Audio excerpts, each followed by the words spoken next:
And let's bring in political strategist Brad Howard. Brad, good morning to you. This administration, of course, has prioritized gun control. That's not new.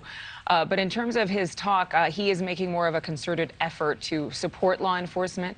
We heard the press secretary talking about the fact that they want to put 100 more police officers on the street. So I'm not quite sure if that's a national number. It doesn't seem very high, 100 officers. But is this issue of fighting crime an Achilles heel for Democrats, as some Republicans are painting it? Well, it used to be, and I think that's the big thing we're seeing with the White House strategy is a lot of Democrats were attacked with this messaging in the last election and lost because of it. And so I think what you're seeing is the White House grabbing control of the narrative, grabbing control of the message. They're introducing sound policy. They're showing that Democrats are concerned about public safety. We want to make sure that kids are in safe communities and that families, are being raised in safe areas. And so I think this is very smart on the president's part, the White House's part. I'm glad to see they're targeting a battleground state like the Commonwealth of Pennsylvania. So we're excited to see this. And Republicans have given Democrats this opening. They're the ones saying defund the FBI. They're the ones attacking law enforcement officers.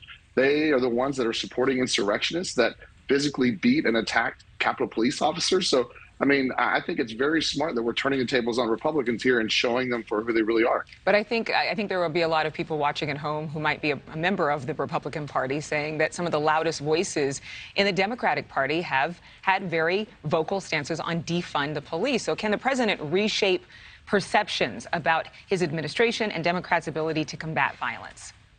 Yes, absolutely. I mean, the president defeated a lot of those more progressive voices in the presidential primary. I mean, Democratic voters, by and large, went out to the polls and supported Joe Biden and his more moderate, tough on crime message. And so I think he has shown that he has stood up to the far left voices of his own party, shown that this is Joe Biden's party and no one else's, and he's the one leading us to these midterms.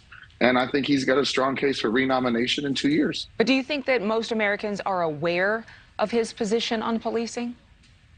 I don't think enough are, to your point. And I think that's why it's smart that he's going out on the trail and making sure people know his voice. I mean, Joe Biden has been a stellar president in terms of delivering legislative victory. I mean, he passed common sense bipartisan gun safety reform that no president has done in 30 years since Bill Clinton in the 90s. So, I think he's been legislating, and I'm excited to see him out on the campaign trail. This is the Joe Biden people love, the charisma, the Uncle Joe vibes. I think he's going to be great on the trail. I think he's going to be good for Kansas in the long run. He's got a string of legislative accomplishments. Gas prices are plummeting at historic rates. Inflation is coming down. He's looking strong abroad, standing up to Putin's aggression in Ukraine. We've got a great story to tell here, and I'm excited to see the president out on the trail selling it.